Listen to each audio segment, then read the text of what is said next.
Ռուսաստանն ու Ուկրաինան շարունակում են ինտենսիվ հարվածներ հասցնել միմյանց, այդ թվում մայրաքաղաքներին։ Մոսկվան ստիպված է եղել դարձյալ մի քանի ժամով փակել օդանավակայանները։ Հարվածները տեղի են ունենում հաղթանակի օրվա միջոցառումներից ժամեր առաջ, երբ Մոսկվա են այցելում մի շարք երկրների առաջնորդներ, մասնակցելու մայիսի 9-ի ռազմական շքերթին։ Մոսկվայի քաղաքապետը տեղեկացրել է, որ ռուսական զինուժը գիշերը մայրաքաղաքին մոտեցող առնվազն 14 անօդաչու է խոցել։ Ռուսական զինուժն իր հերթին գիշերը բալիստիկ հրթիռով եւ անօդաչուներով հարվածել է Կիևին, կա 2 զոհ, առնվազն 6 վիրավոր։ Կիևի բնակիչ Վլադիմիր Խորտովն ասում է, որ վաղ առավոտյան լսել է անօդաչուի ձայնը, ապա պայթյունը եւ կարծել, թե հարևանությամբ գտնվող ԱՄՆ դեսպանատան մոտ է եղել այն։ Հետո հարևանը զանգահարեց եւ ասաց, որ մեր շենքի առաջին մուտքը հրդեհվում է։ Ես ճանաչում եմ այնտեղ ապրողներին։ Փորձում էի զանգահարել նրանց, բայց չեմ պատասխանում։ Կիևի бնակիչ Քսենյան էլ պատմում է, որ անօդաչուի ձայն է լսել, դրանից հետո հանկարծակի պայթյուն է տեղի ունեցել, ինչից հետո դուրս են նետվել շենքից։ Ծառերի վրա կրակ կար, ինչից հասկացանք, որ անօդաչուն է հարվածել մեր շենքին։ Մենք առաջինը դուրս եկանք, ժամանեց առաջին ոստիկանական մեքենան, ապա սկսեցին դուրս գալ այլ մարդիկ։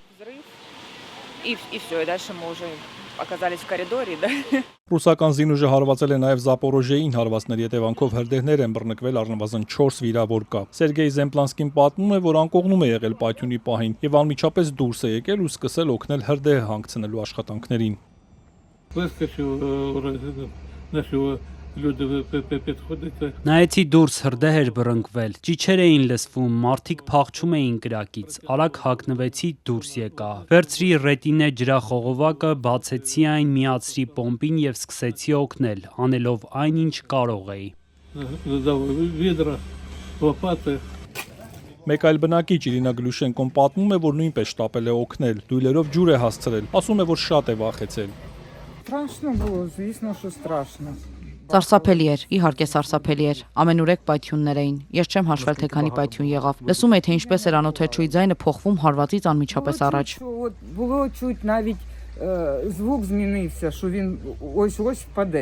Ուկրաինայի նախագահը անդրադառնալով ռուսական զինուժի հարվածներին ասել է, որ Ռուսաստանի վրա պետք է էլ ավելի շատ ճնշում գործադրվի, քանզի դա է միակ ճանապարհը, որպեսզի հարցը կարգավորվի դիվանագիտական ճանապարհով։